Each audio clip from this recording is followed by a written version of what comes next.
Hey y'all, hey, it is your girl Mel B, the master of motivation. I just came to love on you, encourage you, and to share a word with you that God shared with me this morning. This morning when I woke up, God said, what are the ingredients of my daily bread?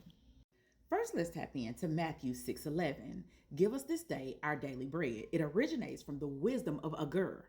Now, give me neither poverty nor riches, but give me only my daily bread. Now, this is something that you got to stop and think about. Proverbs 38:9 is the foundational verse of what I want you to stand on. So, as I began to research, I saw that the first ingredient was the flower of divine sovereignty, acceptance of limits. Now, listen, here's what it says. The first ingredient is the ground grain of limitation. In the wilderness, God gave manna every single morning. You could not store it for tomorrow except on the Sabbath.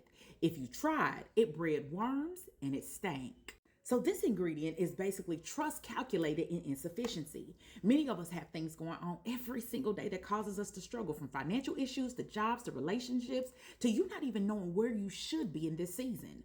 That's many people's daily walk. But here's what it said. The daily bread pushes you through it because it forces you to remain dependent.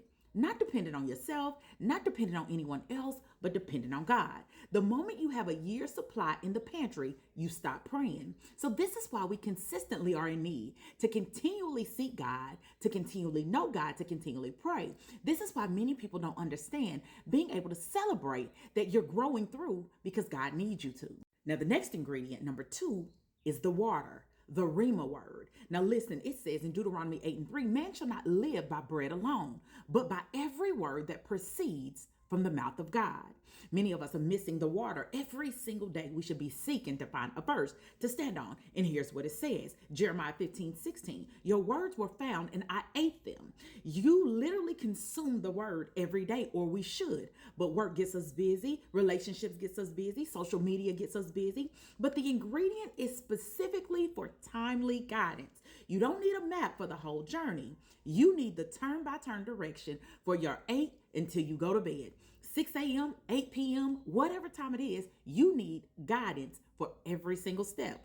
Order my steps in your word, dear Lord. The third ingredient is the oil of present strength, physical and mental resilience. Listen, 1 Kings 19:5-8, the angelic bread. Elijah was suicidal. This is many people, exhausted, many people, and ready to quit under the juniper tree. Many people's life right now. The angel gave him a cake baked on coils, bread. The bread contained the ingredient of supernatural physical endurance. This ingredient is the grace-fueled stamina.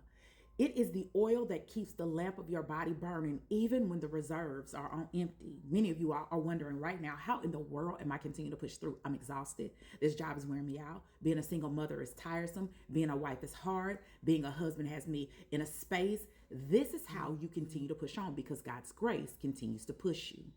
Ingredient number 4, the salt of protection, spiritual immunity. Psalms 23:5, you prepare a table before me in the presence of my enemies. Daily bread is not eaten in a vacuum, it says. It's eaten on the battlefield. The bread contains salt, a preservative, and an antiseptic. This ingredient protects you from poison of the environment. It pushes you through the day, keeping you conscious and aware of what to do. A guilty conscience stops a momentum. Daily bread cleanses the conscience. And ingredient number 5 is this, the yeast of the community. Broken is shared. Now listen up.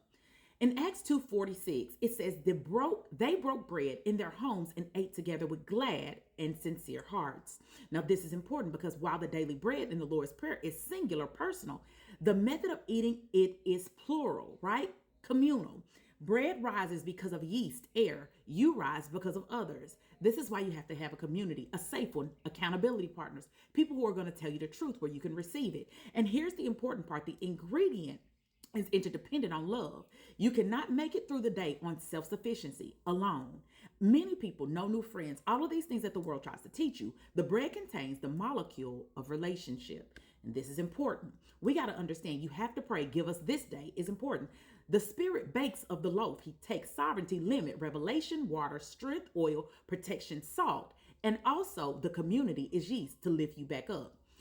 Also, you always have to remember you got to eat. You don't look at the bread, you digest it. You act on the word. And many of us are not eating of the bread. And this is why you're struggling and trying to figure out how you're going to make it through life.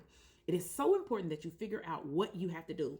Ultimately, the only ingredient that pushes you through the day is Christ Himself, mobilized into your hourly existence. The bread is not for the flour and the water. The bread is for the incarnation applied to the morning, the day that you woke up. So everything you need has already been supplied for today. You just have to take it in and understand what it is that God is trying to give you through the bread and the ingredients of this day. It is your girl, Mel B, the Master of Motivation. I just came to love on you, encourage you, and motivate you.